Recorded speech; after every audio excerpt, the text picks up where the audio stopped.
YouTube, how you doing today? I hope you're doing well. I hope you're having a great day. Wanted to make a quick video to talk about the things that I dislike about my MacBook Pro Retina. This one is a Intel Core i5 or Core i5. It has 8 gigs of RAM. It has a 512 gigabyte solid state drive, and it's currently running macOS Catalina.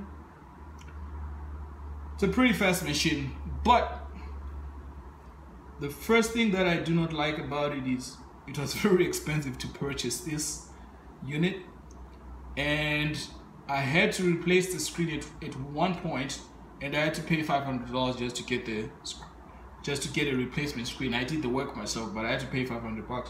So the first thing is this: screen replacements on the MacBook Pro Retina are very expensive.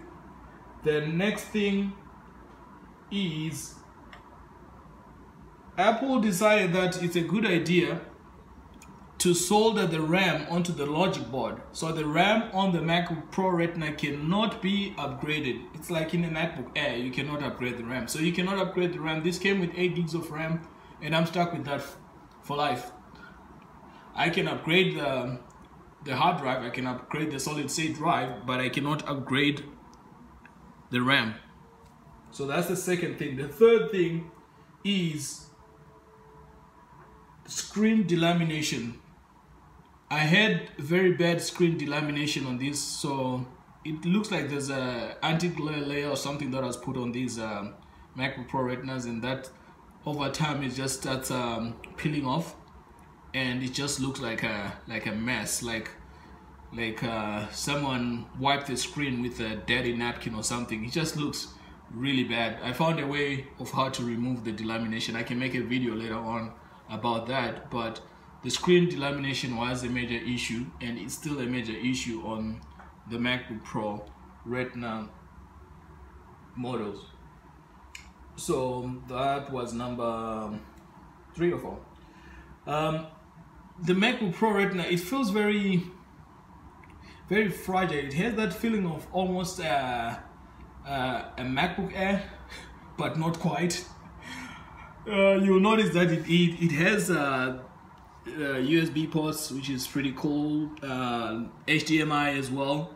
I believe I have 2 USB ports and an HDMI port. But then it's missing the DVD drive. So you have to buy, if you were to use a DVD drive, you have to buy it separately. So that's an additional cost if you wanted to. Some people that live in caves, they still use DVDs or CD drives. So it has that feeling of just fragility. If I could make that word today. Repairs on the MacBook Pro Retina are very time consuming. The battery for this, it's not very expensive if you bought an aftermarket battery, but the process of actually changing the battery, it took me 2 hours, because the battery, Apple decided it's a very good idea. They're going to glue the battery onto the housing of this computer. So for you to be able to remove the battery, you actually have to, I've seen some people using heat, and then you heat up the battery and then you take it out. So just replacing the battery, you're talking about at least 2 hours.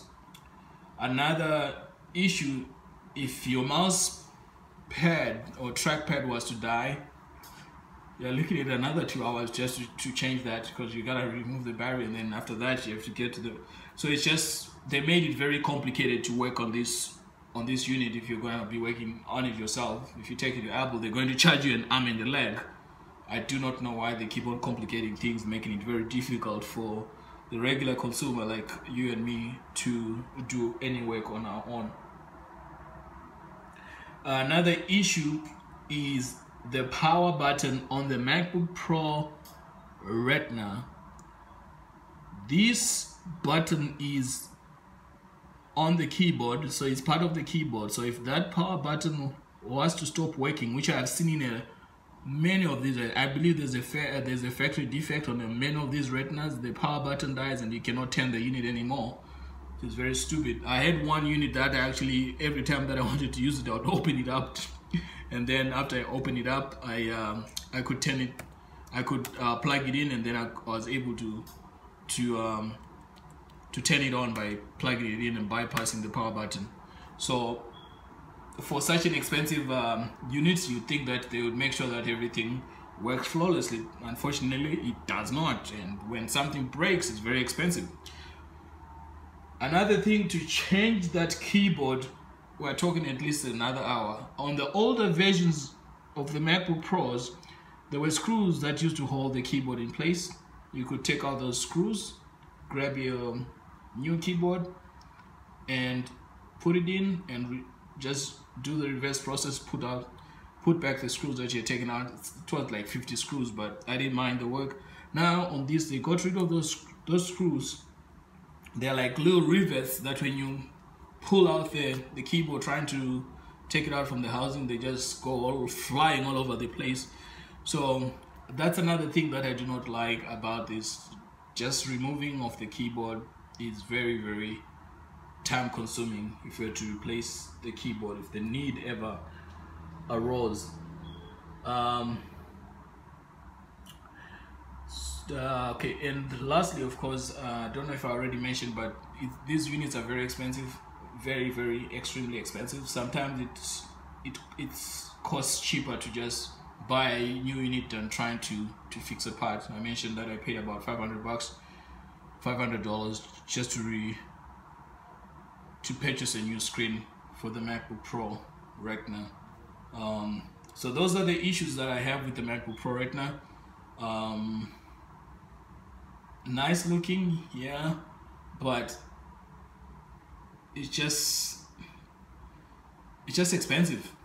If anything breaks, it's just expensive to fix the unit. Well, I hope this information has been helpful if you're considering getting a MacBook Pro Retina. Please like, share, and subscribe. Thank you.